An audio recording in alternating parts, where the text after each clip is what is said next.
Welcome to Friday Football Fever, the playoff edition. We've now reached the third round of the postseason as three local teams remain.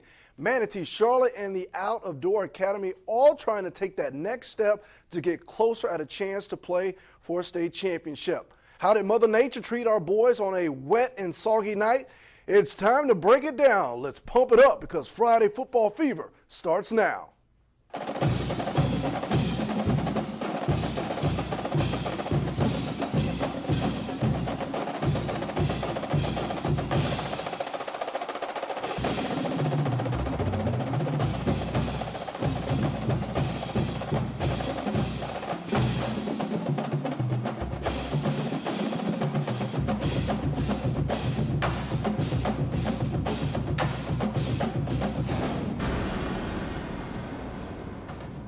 Hey, what can you say about the Out-of-Door Academy Thunder? Still a team that has many people wondering how they are doing it.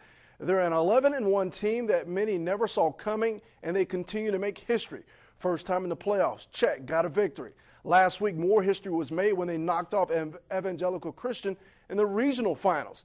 Now there's the next challenge, the state semifinals against the Gators of Glades Day. ODA at their home, away from home at Sarasota High School. A.J. Strong inside the 5-yard line. He fumbles, and it's Jamie Onufrak there recovering in the end zone. So 7-0 ODA. Kevin Taylor, the son of Fred Taylor, NFL Fred Taylor, that is. A big night for him. He got many carries, and this carry right here, 3-yard touchdown. It is 7-7 at this point, and I mentioned Taylor.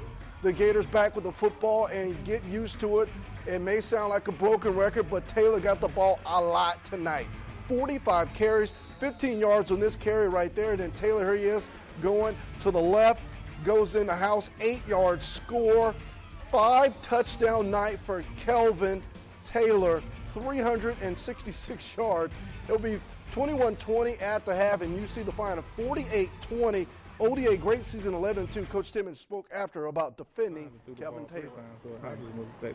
And some short of some weight, but I mean, we both playing in the elements, you know what I mean? So it is what it is, you know. You can't make no excuses about it. We big boys, we ain't gonna cry about it. We'll take our loss like a man, go to the drawing board, get in the off-season conditioning program and get it right.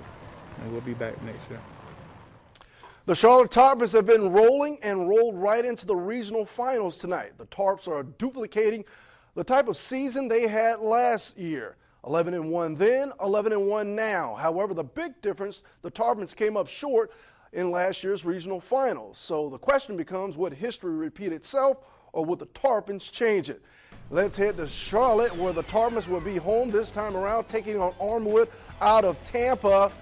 And right away, the Tarpons defense on point. Josh Grady to his receiver, Richard Jules, and that is not a jewel of a play as the Tarpons strip the football, but Armwood will maintain possession. So Armwood will go option pitch left. Tarpons will bottle up Matthew Hooper.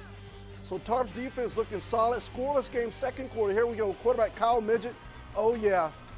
Staring down his receiver, and that is a very bad thing because Jermaine McKinley picks it, and he goes the distance after displaying a few moves. Nice spin move, but guess what? The touchdown does not stand, called back because of a penalty. So the Tarpons, Midget back with the football. That is pass interference against Nick Stevenson. So that would set up this 22-yard field goal.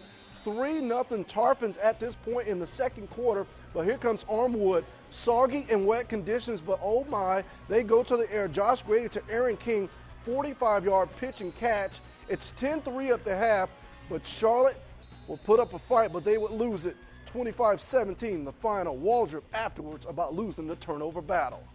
The turnovers. You know, we knew we needed to win the turnover battle, and we didn't. How bad were the conditions? Oh, it was tough. It was tough for both teams. I mean, when we made mistakes, you know, they capitalized on them. Tough season for the Tarpons. They finished the season at 11-2 again. Now, just in case you missed the scores from tonight's game, we've got you covered. Let's take a look at the results of all three teams that remained.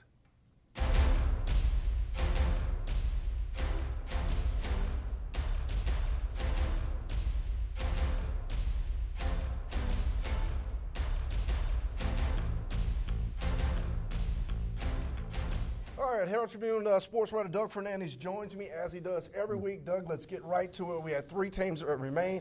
2 are now out of the playoffs. Let's start with the game that you cover, ODA, Armwood. Can we say Kelvin Taylor? Well, I thought it was actually his father, Fred Taylor, running the ball out there. Obviously, everybody's heard of Fred Taylor.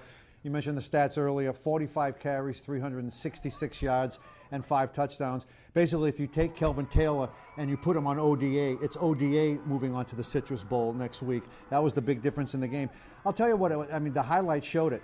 Kelvin Taylor was able to get outside, and what the offensive line was doing was collapsing the edges of the ODA defense. So a lot of these highlight reels, Kelvin Taylor has like 5, 6, 7, 8 yards rushing room even before he gets to the ball. So he ran very well, but credit that offensive line. They really opened up huge holes.